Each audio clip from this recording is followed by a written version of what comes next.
Hello everyone, I am Jayesh Kumar Gupta and I am here with the next video with a new video on Himalayan flood. आप जानते हैं कि हम सब इस time monsoon चल रहा है और जो हिमालयन रीजन है वहाँ पे ये देखा गया है कि बहुत सारी वजहों से इतना ज़्यादा फ्लड आ गया है कि हर तरफ तबाही तबाही मची हुई है। बहुत सी चीज़ें ये मैं द हिंदू का आर्टिकल है, द हिंदू में मैंने ये पढ़ा था जो आज मैं आप सबके सामने दिखाऊंगा। तो पहले तो ये देखिए,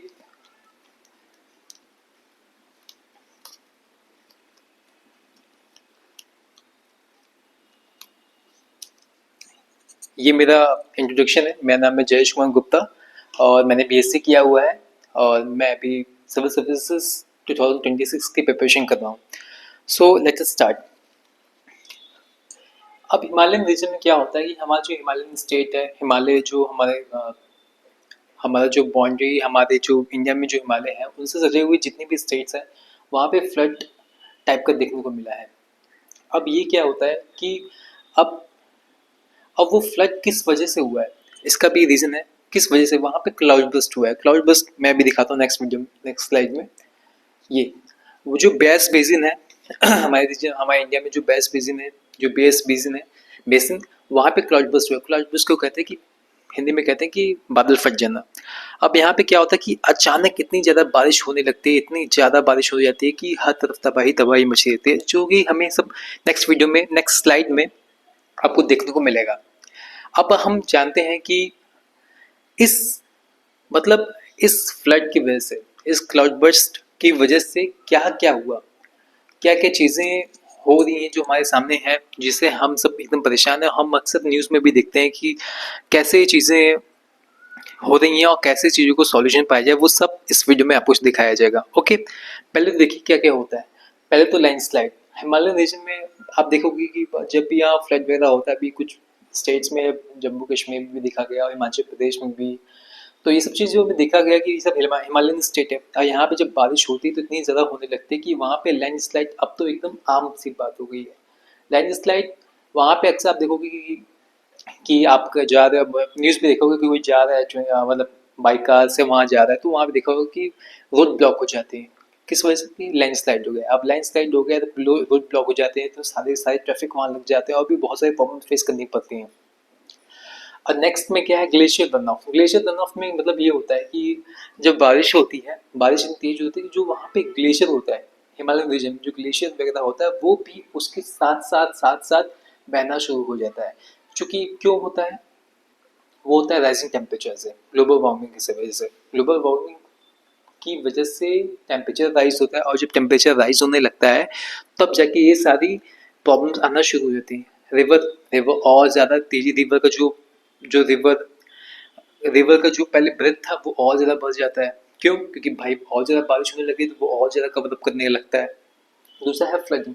फ्लडिंग जो अभी मैं दिखाया हूँ, फ्लड इसके जो फ्लडिंग है, फ्लडिंग मतलब जो चीज़ें हो रही थी कैटास्ट्रोफिकली, फ्लडिंग की तेज हो जाती है स्पीड। ओके, अब ये जो हुआ, ये जो अभी फ्लड आया हिमालयन स्टेट में, अभी मैंने कल ही पढ़ा है, द हिंदू का आर्टिकल था ये। तो उसमें पहले ये मैंने देखा कि बहुत से बहुत से प्रॉब्लम एक साथ आना शुरू हुए थे। एक साथ जो लोग अभी रह रहे होते हैं वो रहते रहते वो सोचते हैं कि पता नहीं कल क्या होगा, कैसे होगा। तो अब वहाँ पे डिवस्टेशन ऐसा सा है, ऐसी सी प्रॉब्लम आ गई। पहले तो क्या है, चिल्ड्रन बेचारे वो एकदम परेशान है कि वो स्कूल नहीं जा पा रहे। जो स्कूल की प्राइमरी जो सिलेबस कंप्लीट होना था टाइमली, वो कंप्लीट नहीं हो पाया। उनके घर घर में प्रॉब्लम, घर में फ्लडिंग, घर के में जितने कितने लोग के तो घर बह जाते हैं, मतलब एकदम बर्बाद हो जाते हैं। अभी कुछ दिन पहले एक न्यूज़ आया कि एक टीचर था, उसने बहुत से पैसे कलेक्ट करके रखे थे अपने एक नया घर खरीदने के लिए, लेकिन वो फ्लड की वजह से वो सारे पैसे कहीं चले जाते हैं फ्लड के साथ, वो बेचारा मायूस हो जाता है। अब नेक्स्ट क्या है, लगभग 100 लोग लगभग 100 लोग की डेथ हो जाती है, जो कि बहुत ही बुरी बात है। बहुत 100 लोगों की डेथ होने के साथ साथ फिर पावर लाइन, वहाँ पे पावर लाइन कट हो जाता है। पावर लाइन में अब इलेक्ट्रिसिटी नहीं है तो जाहिर सी बात है प्रॉब्लम तो आएंगी। दूसरा है कम्युनिकेशन। कम्युनिकेशन में ये हो जाता है कि अब जो लोग फ़ोन कांटेक्ट जो कर पाते थे उसमें भी कभी कभी प्रॉब्लम, वहाँ पे भी प्रॉब्लम आ जाती है कि अब फ़ोन नहीं लग रहा होता है, तो अपने वो जितने लोग, कितने लोग फंसे हैं, कितने लोग कहीं हैं, कहीं फंसे हुए हैं, वो कॉल करके अपनी बातें मतलब अपने तक पहुँच नहीं पाते, उनसे उनके बारे में जान नहीं पाते कि वो कहाँ पे हैं। और डैमेज जो अभी हुआ है वो नियरली कॉस्ट करता है 2100 करोड़। ठीक है, 2100 करोड़ रुपए का अभी तक नुकसान हो चुका इस हिमालयन फ्लड की वजह से। ओके,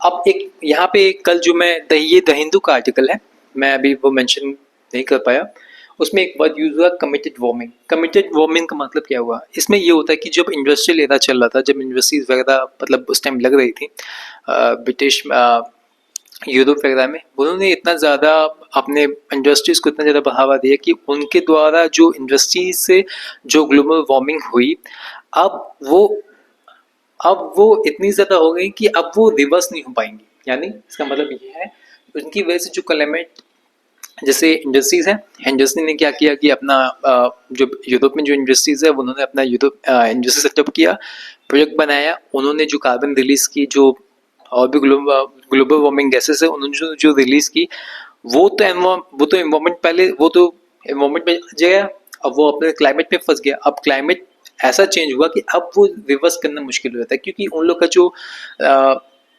इंग्लिश में अब उसे कहते हैं ना कि अलग अलग जो मतलब कि जैसे कार्बन का अलग हो गया, नाइट्रोजन का अलग हो गया, सल्फर का, ये लोग जो मतलब ये सारे जितने भी हैं हमारे एनवायरमेंट में, उन सब की अपनी साइकिल होती है, उनकी अपनी अपनी टाइमिंग होती है कि वो कब तक रहेंगे उस एनवायरमेंट में।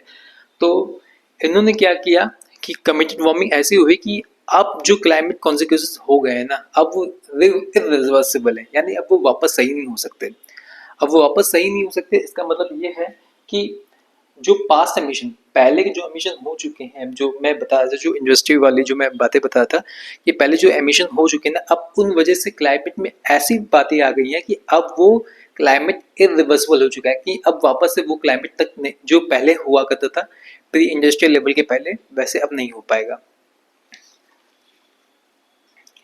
अब देखिए, अब इसका मतलब क्या है, जो फ्लड आया, जो मैं बता रहा था कि जो फ्लड आया, अब उस पर क्या होता है कि कुछ कुछ फैक्टर्स ऐसे हैं जो हिमालय रीजन हमारा जो है, हिमालयन रीजन में कुछ फैक्टर ऐसे हैं जो हमेशा के लिए जो हिमालयन इक्विलिब्रियम मतलब जो पहले से जो सिस्टम बना हुआ है उस पे अफेक्ट करते हैं, इरोड करते हैं। पहले तो है रोड, मैं भी जो बताया कि भाई रोड है, हाईवे जा रहा था, लैंडस्लाइड हो गई, रोड ब्लॉक हो गया। ठीक है, तो ये वहीं पे कि रोड की वजह से हमारे रोड कभी कभी कुछ पता नहीं चलता है, कहीं से कहीं रोड बन जाता है, कभी कभी कोई प्रॉब्लम आती है, ऐसे रोड बन जाते हैं कि वो वहाँ के जो इकोसिस्टम है, वहाँ का जो नेचर है, उसको अफेक्ट करता है।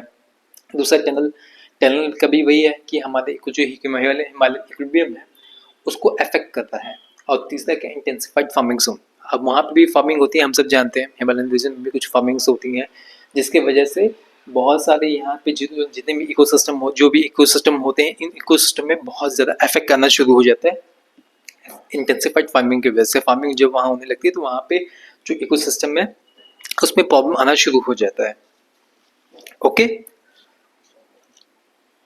तो अब हम सोचते हैं कि अब इतनी प्रॉब्लम तो आ गई, अब फ्लड आ गया, अब क्लाइमेट चेंज है, ये सारी प्रॉब्लम है, क्लाइमेट चेंज आ गया, फ्लड है, और भी बहुत सारी प्रॉब्लम है। अब इनका सॉल्यूशन क्या है? सॉल्यूशन देखिए, मुझे मुझे लगता है कि सबसे अच्छा सॉल्यूशन है वो है पॉपुलेशन कंट्रोल। यानी पॉपुलेशन थोड़ी कम होगी, पॉपुलेशन मतलब एक लेवल की होगी, तो सारी चीज़ें अरेंज हो जाएंगी, सब कुछ वापस से सही हो जाएगा। और दूसरा है एफॉरेस्टेशन, यानी कि पेड़, ट्री आप जितना लगाएंगे उतना ज़्यादा आपको अफेक्ट करेगा, क्योंकि हम पेड़ जब लगाते हैं तो वो ऑटोमेटिकली हमारे जो इन्वायरमेंट है उसको बराबर, उसको एकदम सही कर देता है। अब तो जो लिविंग है हमारी, जैसे अभी इतनी क्लाइमेट अभी देखेंगे आप, ठंड, अभी ठंड भी इस बार ढंग से नहीं हुई थी। क्यों नहीं हुई थी? कि भाई इतना ज़्यादा डिफॉरेस्टेशन हो चुका है कि प्रॉब्लम आना शुरू हो जाती है। लेकिन वापस अगर हम ट्री लगाते हैं तो वो सारी चीज़ें वापस से सही हो सकती हैं। सॉल्यूशन इसमें यह है कि जो भी इंफ्रास्ट्रक्चर हम बनाते हैं, रोड कंस्ट्रक्शन और जो भी हम बनाते हैं या डैम वगैरह बनाते हैं, तो उसमें क्या होता है कि हमें नेचर के साथ काम, नेचर को देखते हुए, विदाउट अफेक्टिंग नेचर, यानी सस्टेनेबल अप्रोच लेके काम करना पड़ेगा। दूसरा क्या है, अर्ली वार्निंग सिस्टम। जहाँ फ्लड आ रहा है वहाँ पे पहले से हम अर्ली वार्निंग सिस्टम बता दें कि अब न्यूज़ से भी पता चल जाता है, और इंडियन मेट्रोलॉजिकल डिपार्टमेंट जो हमारे देश का है वो भी IMD कहते हैं उसे। तो उसमें भी वो आपको बता देते हैं टाइमिंग की है, देखिए अब यहाँ पे वार्निंग जोन है, आप यहाँ से जितना हो सके अपना अलर्ट रहिए। और तीसरा क्या, चौथा क्या है, ट्रेनिंग। जो भी ट्रेनिंग का मतलब है कि जो भी वहाँ लोग हैं उनको पहले से ट्रेनिंग दीजिए कि अगर फ्लड आ जाता है तो इस सिचुएशन में आपको कौन कौन से स्टेप्स लेने होंगे। हैज़ार्ड मैपिंग, अब इसमें मतलब क्या है कि बहुत ये पूरे इंडियन के मैप में वो जगह दिखाएंगे कि कौन कौन जगह पे कौन कौन रीजन ज़्यादा हैज़ार्ड, ज़्यादा खतरे वाले जगह है। वो सारी चीज़ें आपको यहाँ बताई जाएंगी, मतलब वो रिलीज़ होती हैं गवर्नमेंट के द्वारा, वो मैप रिलीज़ होती है। चौथा क्या है, अरे लास्ट क्या है, radio alert system. Radio alert में रेडियो की वजह से आपको अलर्ट किया जाएगा कि यहाँ पे ऐसा हो गया, यहाँ पे ऐसा हो गया, प्लीज़ आप लोग अगर वहाँ पे उस रीजन में हैं, अगर उसके आसपास के रीजन में आप तुरंत वहाँ से निकल जाइए। तो ये रेडियो अलर्ट सिस्टम ऐसा काम करता है। तो मैं आपको बताता हूँ। तो आज के इस वीडियो में मैं आपको यही बताऊंगा कि जितना हो सके आप नेचर के साथ बना के रखिए, हमेशा नेचर के साथ रहिए। नेचर के साथ मतलब ये है कि आप ट्री लगाइए, अगर आप लगा सकते हैं। आपको कोई खाली जगह, अगर आपका कोई खाली जगह दिख रहा है तो वहाँ पे ट्री ज़रूर लगाइए, ताकि ये सारी चीज़ें, ये सारी प्रॉब्लम जो आज आ रही हैं, देखिए हिमालयन फ्लड वगैरह जितनी भी फ्लड आ रही हैं और जो एकदम क्लाइमेट चेंज का जो असर हमें दिखना शुरू हो गया है ना, अब इसको सही करने का समय आ गया। अब वो तभी हो पाएगा जब पूरी ग्लोबल जितने भी लोग हैं, हम सब पूरे जितने भी लोग हैं, वो हम सब जब एक साथ एक होकर काम करेंगे। Thank you so much for, तो आज की वीडियो के लिए बाय बाय।